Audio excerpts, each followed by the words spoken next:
Hello everyone, Stjepan here. I'll continue the series on the King's Gambit with the Bishop's Gambit, which is the main alternative to knight to f3 on move 3 for white. And we've already been through knight to f3 and the main defenses for black. We've been through g5, which leads to Kizaritsky Gambit most often. We've been through Fischer's defense, the modern defense, and all the other strange defenses after knight to f3. And now let's go over bishop to c4. And after e5, e4, e5, f4, the King's Gambit accepted. Knight to f3 is the main move. Bishop to c4, the Bishop's Gambit, is the second most common move and arguably a better option for white. Bobby Fischer himself employed this opening against the accepted King's Gambit, and he conceived his Fischer defense with d6 after knight to f3 as a bust to the King's Gambit. I have covered the opening. So Bobby Fischer thought that after knight to f3 on move 3, the move d6 wins for black by force, and he himself played bishop to c4, and he believed that this was good for white. Now, at start, I would just like to say that, as in any King's Gambit position, black is slightly better according to the engines and according to theory, because he is a pawn up and white's king is unsafe. But the bishop c4 line, as in the knight f3 line, could often lead to problems for black and a very aggressive position for white. And what white is doing basically with the King's Gambit after e5, the move f4 removes the central pawn from black's position. So the main idea behind f4 is to remove the e5 pawn, and if black declines, which we are going to cover in the next videos, that's a whole different story. But if black accepts with e takes f4, you can now see that white is almost always going to be able to create a strong pawn center with pawns on e4 and d4, which is going to give him control over the key central squares in the position. On the other hand, black has an extra pawn. So bishop to c4, a very aggressive response to the King's Gambit accepted.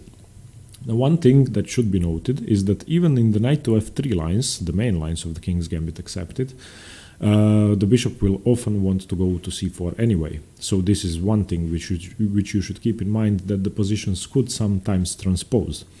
Now, what are the downsides for white? Firstly, black has at his disposal this annoying queen to h4 check, and many club players steer away from the move bishop to c4 precisely because of this, because it does seem scary that that you will allow queen to h4, placing your king on f1. When you play the move knight to f3, then of course queen to h4 isn't possible. But even in some positions after knight to f3, queen to h4 comes, so you don't really safeguard your position from that. Secondly, the move queen to h4 isn't really such a big threat, and we are going to cover that in detail. The second thing which is good for white is that, for black, I'm sorry, is that black can often play the move d5 with tempo on the bishop, and this is why some players don't play bishop to c4, because the move d5 is then far scarier than in this position after knight to f3. The modern defense is d5, I have covered that. So in the lines with bishop to c4, d5 does two things: opens up the dark squared bishop, the light squared bishop for black, and attacks the light squared bishop on c4. On the other hand, the benefits for white are that the most natural defense of the extra f4 pawn, the move g5, doesn't come with tempo on the knight, which is once placed on f3. G5 comes with the threat of g4, misplacing the knight, which leads to the Kizaritsky Gambit and some other positions. And most often the knight is going to go to e5, and you can watch the video on that. So bishop to c4 is a fairly logical move. It has its upsides, it has its downsides, but as I said, if you should trust probably the best player who ever lived, Bobby Fischer, then bishop to c4 is much better than knight to f3. Black has four main responses. The main line is knight to f6, and I'm not sure why knight to f6 is the main line, because I think white does have a favorable position in these lines, and I think that white could easily achieve equality and probably even be better. So knight to f6, the main move, putting pressure on the e4 pawn. White's most natural response is to defend, knight to c3, and now the continuation, which is played almost all the time, of course black could play something different, is to play c6 to prepare the move d5 and open up the center and challenge the e4 pawn. So bishop to b3 in anticipation of the move d5, and now d5, e d5, c takes d5. And what black has achieved here, black has basically deprived white of his main idea in the King's Gambit. White is never going to have a strong center because he no longer has the e4 pawn, and Black, of course, still has the extra pawn. Black has 7 pawns, white has 6, and black is slightly better. But as I said, white is perfectly fine and white is almost equal. After bishop to c4, knight to f6, of course, queen to h4 isn't possible, so that's another thing that should be emphasized. So knight c3 defending the pawn, c6, bishop b3, d5, ed5, cd5, and now white's only logical move to stop d4 from black is to play d4 himself. Now, if you look at this position, I'm not sure who would be unhappy with the white pieces. You have a lead in development, you have 2 pieces developed, black has only 1. You're putting pressure on both of black's weaknesses. The f4 pawn is attacked and unprotected, and you can easily attack it once more with a move such as queen to f3 or queen to d2. The d5 pawn, which is the main weakness in black's position, is attacked twice and defended twice for now, but a move such as queen to f3 would attack both the weaknesses. Okay, so black has an extra pawn, black is down in development, and black has 2 weaknesses which white could easily target. Black here continues with bishop to d6, defending his weakness on f4, knight g to e2. Now, knight f3 can be played, and it's a perfectly sound move. In both cases, black could opt for the pin on g4, so it doesn't really matter when it comes to the pin. So knight g to e2 is a more logical move and played more often because it does put pressure on the f4 pawn, which can come in handy, and you do want to get your pawn back. Both sides castle, now bishop to g4, pinning the knight, and here white can already take. Bishop takes f4, bishop takes f4, rook takes f4, black plays rook to e8, putting pressure on the knight, queen gets out of the pin, queen to d3. And now if you analyze this position, the material situation is equal, and black has given back the extra pawn. White has all of his pieces developed. Black still has 2 pieces to develop, 3 in fact. The queen is still on the back row, and if you analyze this position objectively, according to normal chess rules, white should be better, and white is better. If I turned on the engine now, it's plus 0.5 for white, so not a huge advantage, plus 0.7 now. Not a huge advantage, but slightly better for white. Now, consider all the aspects of the position. White has finished his development. The rooks are connected. The other rook is coming to f1, putting pressure along the f-file. Compare the pieces. This knight is definitely worse than this knight. This knight is better than this knight. Okay, so that's one thing. This bishop is actually perfect on this diagonal because it puts pressure on 2 weaknesses in black's position, and the queens are equal, let's say. So another thing that you should consider here is that white has a perfect pawn structure. White has a 4 to 3 on the queen side and an easy target to exploit black's isolated queen's pawn. So black even has a positional deficit here, a ruined pawn structure with an isolated pawn. So I'm not sure why this is the main line for black. I've been trying to figure this out, and I think these positions are just fine for white. And if white knows them, if white plays well, bishop to c4, knight to f6 could lead to favorable positions for white. So I would advise you to just follow simple rules. If your opponent plays knight to f6, just play knight to c3 defending. After c6, which is going to be played almost always, it is the best plan. Bishop b3, d5, e d5, cd5, play d4, fix the weakness, the isolated pawn, and you can round up this pawn easily later on. If black defends, knight g to e2. Don't play knight to f3 because then after you castle, neither your rook on f1 nor your bishop nor your knight on e2 are going to be putting pressure on the f4 pawn, so it's going to be harder to round it up. And after castles, yeah, I should mention that the move g5 here is very weakening, and the black king is actually less safe than the white king, so that really shouldn't be played. Another thing is that after castles, white should really not take the d5 pawn. It's far too scary here because the bishop has a discovered check and you could be in a lot of trouble. I'm not saying that it's losing, but in a position like this, white can come back, but it's still too scary. Your king is in the center, and black can even consider moves such as f3 or bishop to g4, rook to e8, just putting pressure on your whole position, and the pawn is going to be easily rounded up later on anyway. So that's what I wanted to say about the main line. After bishop to c4, knight f6 is the main line. I think it's not the most precise way to play, but grandmasters seem to prefer it, so you should probably listen to them. Okay, let's go on.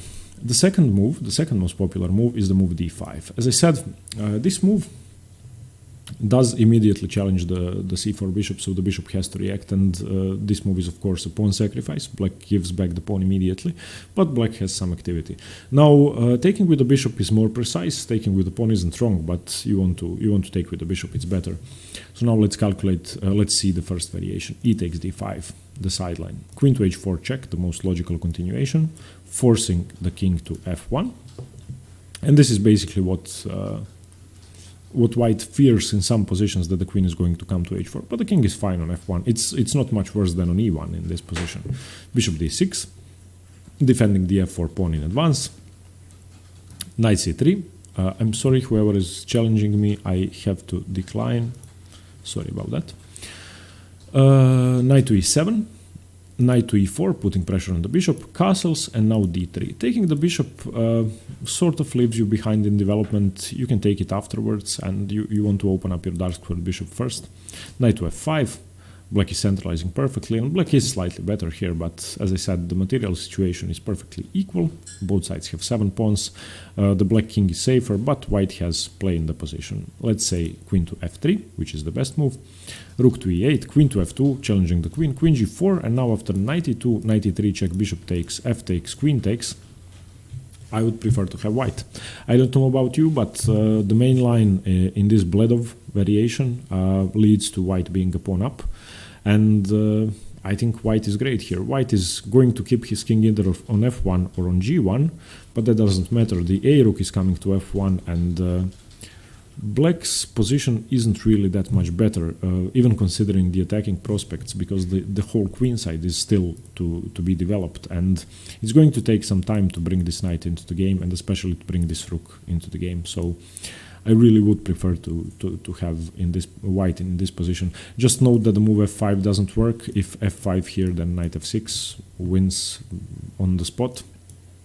I hope you could spot the tactic. So after the move queen takes c3, black usually continues with knight to d7, simply developing. And the engines will tell you that black has a slight edge here, but if you know how to play a pawn up, then it could actually be easily utilized and converted if played properly. So here, of course, you can't take the bishop yet, but you can continue with a move such as queen to f3 and just try to exchange some pieces. Any endgame is better for you're a pawn up, even though it's a double d pawn. So this position after bishop to c4, d5 also isn't ideal. I think that the most principled way to play the king's gambit for black is to hold on to the f4 pawn as long as possible, and in the bishop to c4 line, this is the only variation where black gives it up immediately. In fact, he trades his d pawn for the e pawn, and I really don't think this is the best way to play. Now, if you study this variation perfectly, of course you are going to catch white on the wrong foot, and you are going to be able to exploit mistakes, because very few players with white pieces are going to know this variation perfectly. But still, I think it's not the best way to play.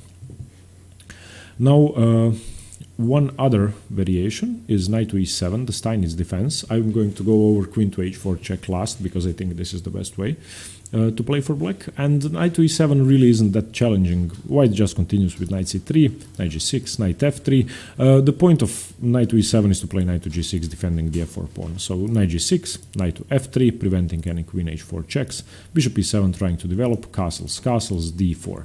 A perfectly playable position for white, absolutely no problems. The strong pawn center and the lead in development more than compensates for the lost pawn, the extra pawn on f4, and the engines think that the position is completely equal, so the center compensates for the loss of a pawn. But I think from a human perspective, this position is easier to play for white, because you have far more ideas in the position than black does. And what does black do is, if black is going to spend his thinking trying to how to protect the f4 pawn, then that's not really an attacking game, and I think that this just doesn't challenge white enough. So all respect to Wilhelm Steinitz, his defense to the king's gambit I really don't like. c6 is the main continuation, bishop to b3 in anticipation of the move d5, a5 now, chasing the bishop away even further, or forcing white to play a4. d6 now, this is the main move, not d5. Knight to e2, putting pressure on f4, bishop to e6, challenging the bishop, c3, defending the bishop with the queen, queen b6, now the bishop retreats, and now we are sort of in a Roy Lopez / Joe Copiano position for white, where white has a normal plan of attacking along the f-file, and on the king side in general, he has a strong bishop on c2. He can in some positions go for the move e5, and instead of having goal to enter the f5 square, now the goal is to round up the f4 pawn, which really isn't hard here. Black continues with bishop c4, bishop d3 challenging the bishop, takes, knight to d7, and now you can take, knight takes f4. Of course, if black exchanges, then there's no problems for white. This pawn shouldn't really be taken, because then black is going to lose the b7 pawn. So if knight takes, bishop takes, queen takes b2, rook to b1, and white gets his pawn back with advantage. So rook a to e8, knight takes g6, f takes g6. Let's say this is the starting position and white is fine. White is better. White has a better pawn structure. White has more space. White has a better knight. White has an equal bishop at least. And white has a slightly worse a1 rook, but that's about to change with a move such as bishop to d2 or bishop to f4 or even bishop to g5, trying to exchange the bishop. So yeah, I think that the move knight to e7 really isn't challenging, and that there's basically no way to get a favorable position against a king's gambit player that knows what he is doing. So after knight to e7, white has an easy game, a lead in development, and a clear plan to round up the f4 pawn and then go on from there with a slightly Roy Lopez-ish position. Knight g6, yeah, no problems at all after d4. I just love this position for white. Okay, and now what I think the trickiest continuation for black is the move queen to h4 check, which is basically the most natural way to exploit the difference between bishop to c4 and knight to f3. Knight to f3 stops queen to h4 and bishop to c4 doesn't, so why not play it? There's a great game between Fischer and Larry Evans in this variation. I would advise you to look at that game. Fischer won. King to f1 the only move, d6 the only move for black, and now white has several options. White can either play knight to f3, white can also play d4 or knight to c3. c3 is the most seldom played move, and knight to c3, I'm sorry, is the most seldom played move, and this was in fact Bobby Fischer's choice. And I think this is a fine variation, even though it's not the main line or the engines don't think it's best. The engines prefer the move d4. So let's go over d4 first. Bishop to e6, trying to exchange the bishops, and white has to oblige basically. And now what this move does, it sort of takes out the sting from white's attack, because this is the only attacking piece and you have given up a pawn for a reason, for activity and for a broad center. So if black manages to exchange it, then white's attack is not nearly as powerful as before. And white doesn't have anything better but to take. Retreating the bishop to d3 would just mean that you gave black an active piece with a loss of tempo. So bishop e6, f6, at least opening up the diagonal to the king. Knight c3, knight d7, knight f3, queen f6, queen to d2. White can, white doesn't have to play queen to d2, but I think this is a very good move because you put pressure on f4 immediately, and it's not really clear how to defend that.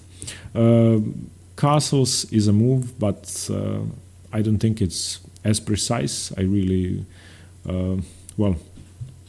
I don't like this move. After queen to d2, I would most likely develop my knight with black and try to get my knight to g6, just giving up the f4 pawn. But let's say black defends with g5, then the idea is knight to b5, and you really don't have time to do this with black. g5 will put you under a lot of pressure. Now you have to play king to d8. This is the only move. If you castle, then knight takes here with check and coming back, so it doesn't work. So after king to d8, you've ruined your castling rights, and after queen to c3, you now have to defend, and rook to c8 is the best move, and now knight takes, rook a8, knight b5, c6. You just gave back the pawn, your king is unsafe, and the position is really weird.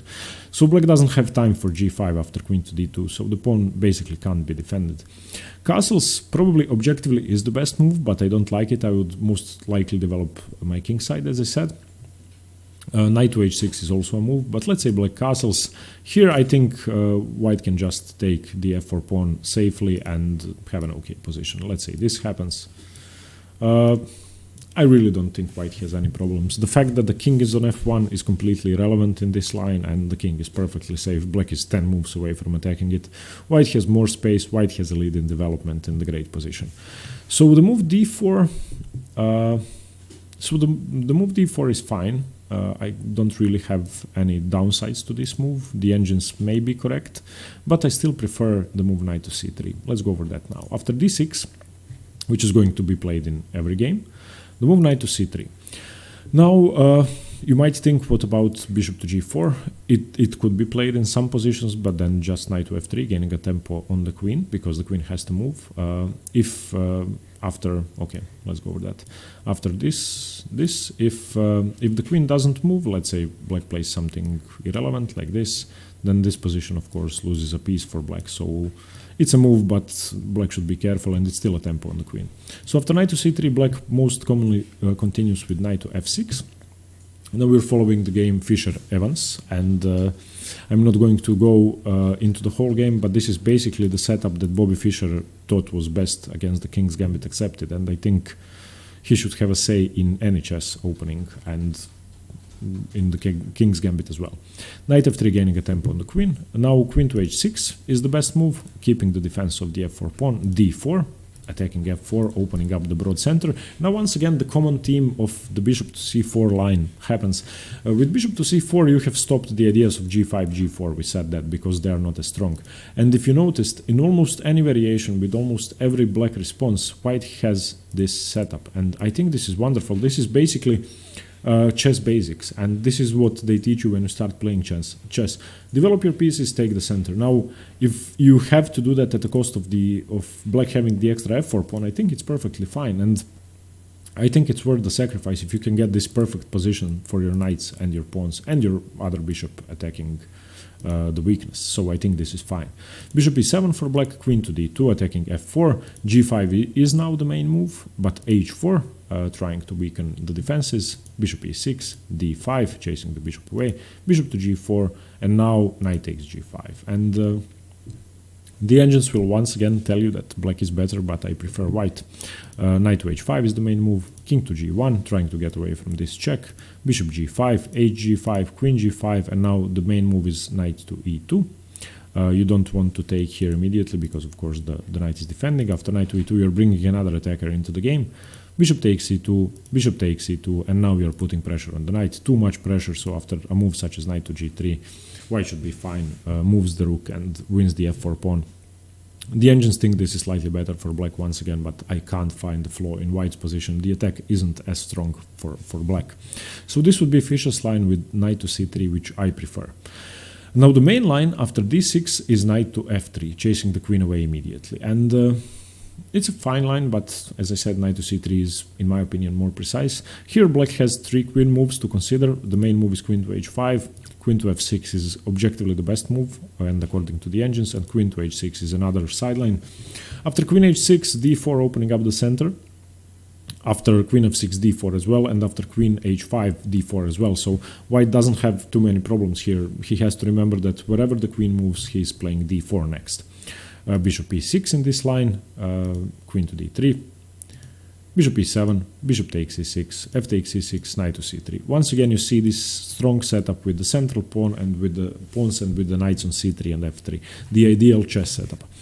Knight d7, knight b5, putting pressure on the c7 pawn. Once again, king to d8, if castles, knight a7 check, h4, and you continue from here. Now this position is risky for white, and if white allows... if white allows the move g5, then white is going to be in trouble. This expansion could cost white the game. So you have to remember in these lines that you need to play the move h4 to stop g5. After queen to f6, if the queen moves to f6, once again d4, bishop e6, queen d3, those moves are the same. Here, the best idea for black is knight to d7, knight to c3 once again, and you can see the common theme. So remember that in bishop c4 lines, in the bishop's gambit, this is your ideal setup, and it's probably correct to go for this. You can't really go wrong. Castles, h4, once again stopping g5, knight to e7, and black continues to develop. White has no problems. Now the main line, after d6, knight to f3, the queen usually goes to h5, and now we once again continue with d4. And now in this position with queen to h5, white's only fear should be the move g5, and black's best move is the move g5. So now immediately threatening to chase the knight away and gain space on the king side. White continues with knight to c3, once again going for his ideal setup. Black doesn't push through with g4, but continues with knight e7, opening up some of his pieces, planning to put the bishop on g7 on this stroke diagonal h4, and the difference is that now once the queen has been placed on h5 and not on h6, is that black can now play the move h6, defending his weakness. And of course white can't take here because the rook is hanging. Now e5 is the best move and bishop to g7, and I'm not sure whether white has that much here. This is probably the worst position in my opinion for white after the move queen to h4 check, and that's why queen h5 is the main line for a reason. And I think that this strong pawn chain with which black basically says you're not going to take my f4 pawn, and whatever white does, the f4 pawn is going to be defended, this is sort of favorable for black, and this is the only position in which I agree that black stands better. So this is what you should fear, and always when you're studying an opening, you should prepare for the worst option and prepare that your opponent knows the main lines. So to conclude, e4, e5, f4, accepted, bishop c4, the bishop's gambit. Queen h4 I think is the scariest move for white to face, so if you play e5, this is the line I would advise you to learn. King f1, d6 has to be played, knight to f3, the main move. And now queen to h5, the main line which allows you to play the move h6 and to create this solid kingside pawn chain. d4, g5, knight c3, knight e7, h4, h6. This is the key move. You now have a strong pawn chain. You're going to put your bishop on g7. You're going to castle kingside, and white is going to have a rough time rounding up your weaknesses because you have none. And even though black isn't going for any scary attacks or anything, black just has an extra pawn. So yeah, white will have to deal with that and play the position a pawn down. So this might be the only position where the -1 evaluation by the engines is actually correct, because it's a true extra pawn. Thanks very much for watching. I hope you got something from this video on the bishop's gambit. So we've been through the best alternative to knight to f3 on move 3. And to continue, I'm going to be covering the king's gambit declined positions in the next 2 videos. Thanks for watching. I hope you liked it. Let me know what you think, please, and stay tuned for more chess. See you later. Bye bye.